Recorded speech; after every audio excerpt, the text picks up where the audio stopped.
मन के जीते जीत है और मन के हारे हार। ये कहावत आपने निश्चित रूप से कभी न कभी जरूर सुना होगा। आज की कहानी उन दो लड़कों की है जो एक साथ रहते थे, एक साथ खाना खाते थे, एक साथ पढ़ाई करते थे, लेकिन जरा सा एक सोच में अंतर की वजह से दोनों के जीवन में बहुत ज्यादा अंतर हो जाता है। एक बार एक सुरेश नाम का आदमी जिसके 2 बच्चे थे, सुरेश अपने दोनों बच्चों को पढ़ाता लिखाता था, उन्हें उनकी आवश्यकताओं की चीजों को भी समय समय पर दिया करता था। सुरेश अपने दोनों बच्चों को ज्ञान की बातें सिखाता था।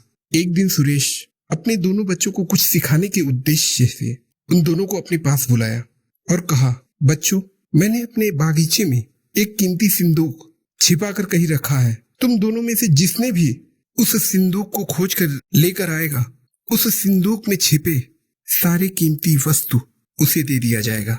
दोनों बच्चों में एक का नाम जीत और दूसरे का नाम वीरू था। जीत नाम का जो लड़का था वो बहुत ही आशावादी था। जैसा उसका नाम था वैसा ही उसका कार्य भी था। वह किसी कार्य को देखकर कभी भी विचलित नहीं होता था। उसे खुद पर विश्वास रहता था। जो भी कार्य उसे मिला है वह उसे भली भांति सही तरीके से कर लेगा। वही वीरू, जो कि एक निराशावादी लड़का था, उसे अपने ऊपर जरा भी विश्वास नहीं था। वह अपने नाम के खिलाफ बिल्कुल आलसी था। वीरता तो उसमें दूर दूर तक भी कहीं नहीं थी। जीत बागीचे में जाकर इधर उधर बक्से को खोजने लगा।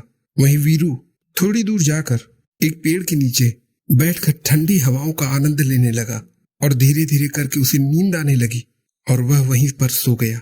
वहीं पर जीत, जिसने पूरे बागीचे को खोज कर एक कर डाला था, उसे कहीं पर भी सिंदूक नहीं दिखाई दिया, लेकिन उसने उम्मीद नहीं छोड़ी थी। चारों तरफ खोजते खोजते वह उस पेड़ के पास पहुंचा जहां पर उसका भाई सो रहा था। तभी उसकी नजर पास में एक झाड़ी पर पड़ी। उसने उस झाड़ी में जाकर देखा तो वह सिंदूक उसे वहीं पर मिली। जीत उस सिंदूक को देखकर बहुत ही ज्यादा खुश हो जाता है। वह उस सिंदूक को लेकर भगा भगा अपने पिताजी के पास आया और अपने पिता को वह सिंदूक दिखाया। उसके पिता ने उसे वह सिंदूक उपहार स्वरूप दे दिया और अपने दूसरे बेटे को समझाते हुए कहा, बेटा, अपने आलस्य को त्याग दो। यदि तुम में आलस्य नहीं होता तो आज इस सिंदूक के हकदार तुम ही होते, क्योंकि जिस पेड़ के नीचे तुम सो रहे थे, सिंदूक ठीक उसी पेड़ के पीछे उस झाड़ी में छिपी थी, और यदि थोड़ा सा भी तुम प्रयास किए होते तो यह सिंदूक तुम्हारा होता। याद रखना, ईश्वर भी उसी का मदद करता है जो अपना खुद मदद करना कभी नहीं छोड़ता।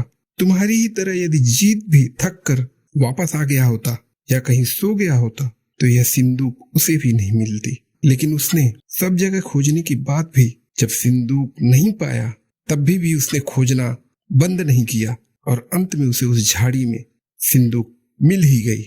दोस्तों, इस कहानी के आधार पर यह कहावत निश्चित रूप से बिल्कुल सही और सटीक बैठता है कि मन के हारे हार है और मन के जीते जीत। जब हम अपने खुद के मन से हार चुके होंगे तो हम जीतने के लिए प्रयत्न कभी नहीं करेंगे, और उस टूटे मन से यदि हम प्रयत्न भी करेंगे तो हमें सफलता दूर दूर तक कहीं देखने को नहीं मिलेगा।